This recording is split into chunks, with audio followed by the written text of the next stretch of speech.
Hello everyone, welcome to Cloud Affair and this is your host Chandrima. In today's video, we are going to discuss variables in PowerShell. A variable in a nutshell is a temporary space to store some value. In PowerShell, you can store different data types as a variable value. A variable can be user defined or system defined, and the scope of the variables can be local or global. So, without any further delay, let's get started with today's session. Variable initialization and assignment. You can initialize a new variable by either using new variable commandlet or $variable name. The value of the variable can be assigned during initialization or at a later stage. You don't need to explicitly define variable data type, as PowerShell automatically determines the variable data type based on the assigned value. If the variable value is of string data type, enclose the value in either single or double quotes. With double quotes, command and variable substitution are allowed, whereas single quotes take the literal value. To retrieve the variable value, you can simply use $variable name. In the example code, we are defining some variables and printing their value. A variable value can be reassigned to a new value at any time.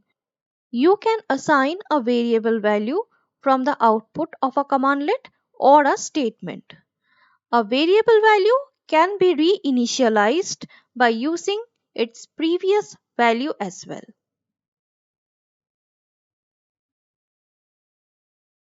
Variable data types. PowerShell variables are loosely typed, which means that they are not limited to a particular type of object. A single variable can contain integers, strings, characters, arrays, hash tables, or a collection of different types of objects, etc. You can get the variable data type using getType inbuilt function. In the example code, we are initializing variables with different types of value and printing the data type using the getType inbuilt function. Observe, in some cases, we have explicitly defined the data type while initializing the variable. This is known as typecasting in PowerShell.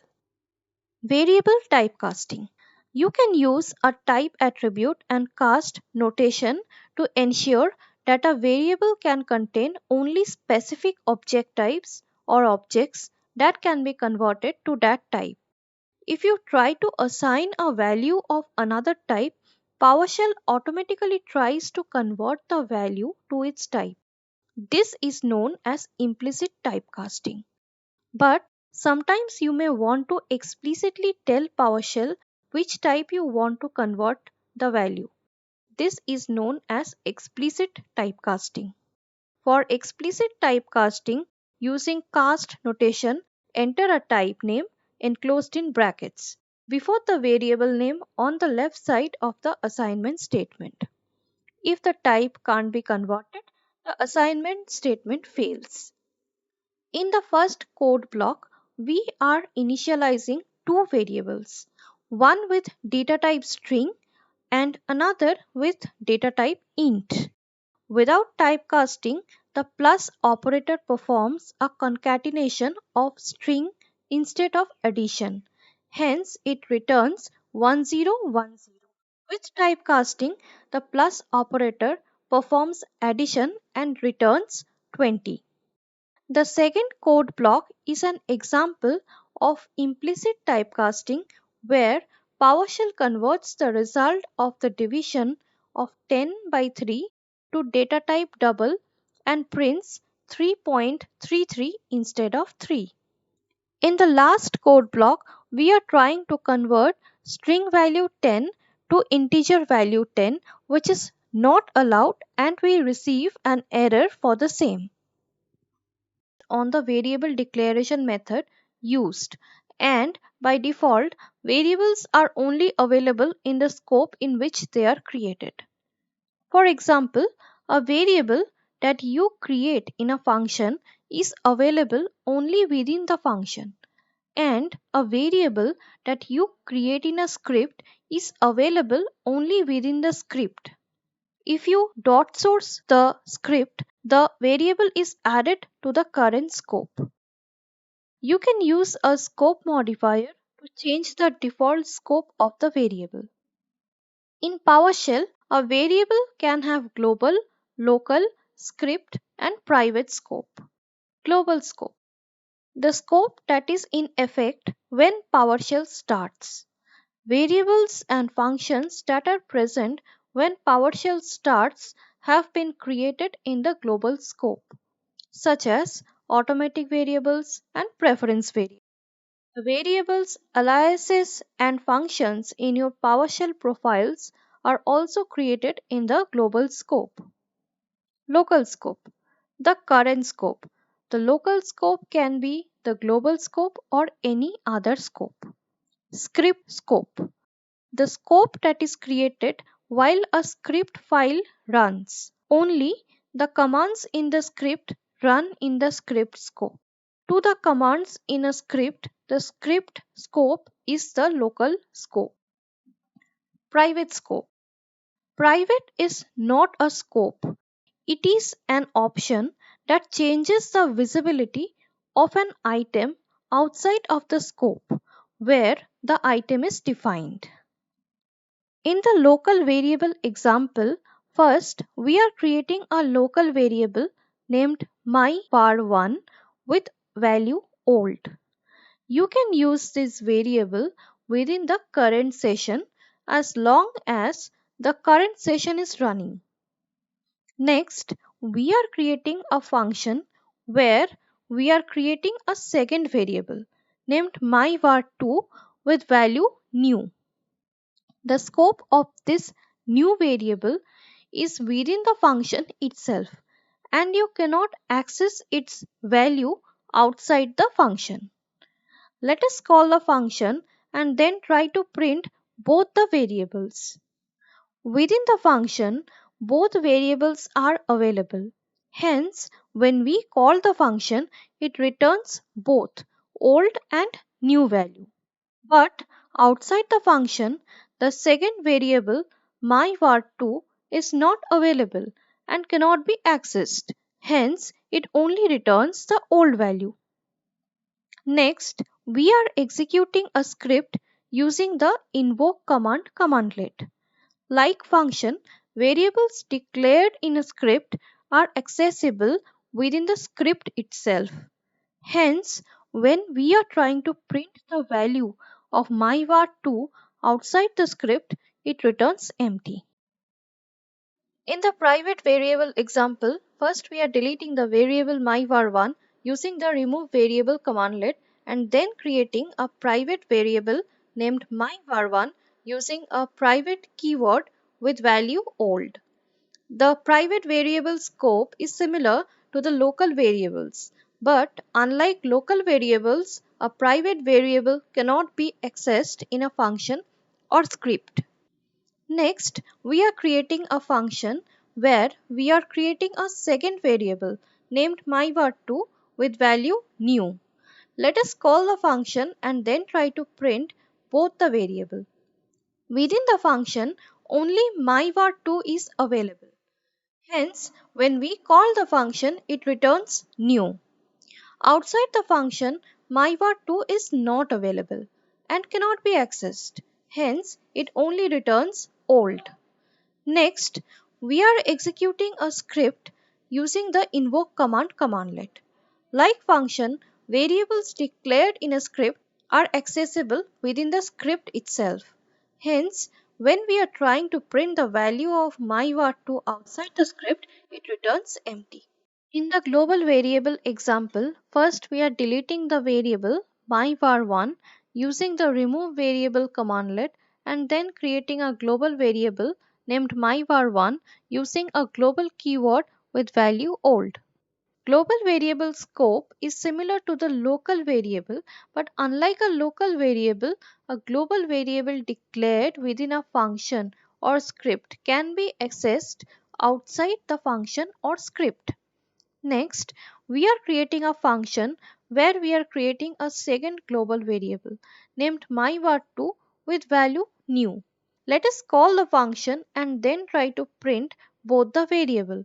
Since both the variables are global, they are accessible within the function as well as outside the function. Next, we are executing a script using the invoke commandlet.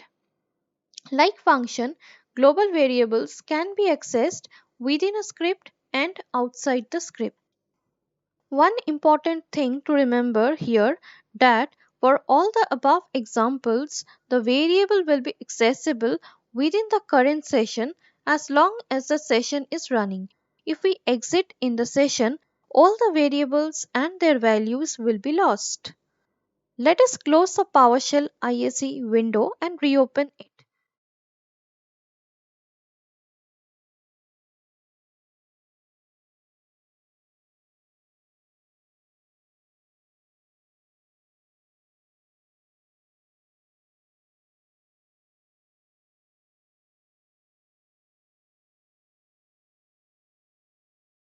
As expected, myvar1 and myvar2 return nothing.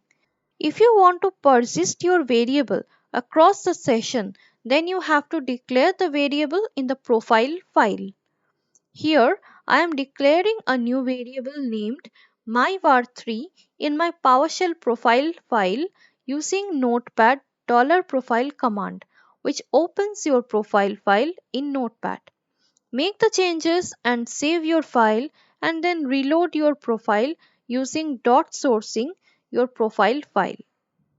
Now, myvar3 returns the value and even if we close the session, it will be available in the next session. Variable types. There are two types of variables available in PowerShell: user defined variables and system generated variables.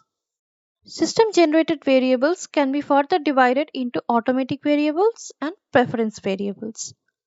User created variables. User created variables are created and maintained by the user. By default, the variables that you create at the PowerShell command line exist only while the PowerShell window is open. When the PowerShell window is closed, the variables are deleted. To save a variable, add it to your PowerShell profile. You can also create variables in scripts with the global, script, or local scope. Automatic variables. Automatic variables store the state of PowerShell. These variables are created by PowerShell and PowerShell changes their values as required to maintain their accuracy.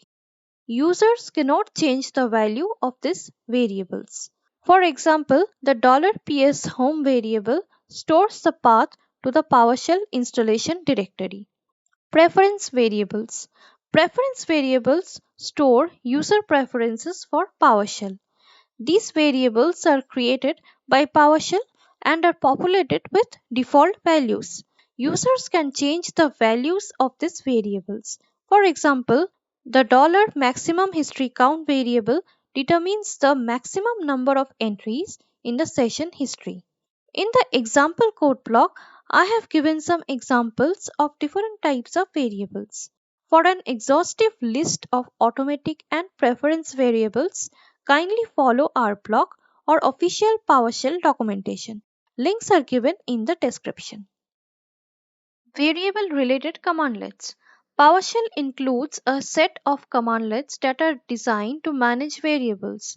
Clear variable commandlet can be used to delete the value of a variable. Get variable commandlet can be used to get the variables in the current session. New variable commandlet can be used to create a new variable. Remove variable commandlet can be used to delete a variable and its value. Set variable commandlet can be used to change the value of a variable. In the example code block, first we are getting all the commandlets available for variable manipulation. Then we are initializing a new variable without any values using new variable commandlet. Once the variable is initialized, we are assigning some value to the variable using set variable commandlet. Then we are getting the variable value using get variable commandlet. Then we are clearing the value of the variable using clear variable commandlet. Finally, we are deleting the variable using remove variable commandlet. That's all for today's session. I hope you have enjoyed the session and will subscribe to our channel. Thanks for watching.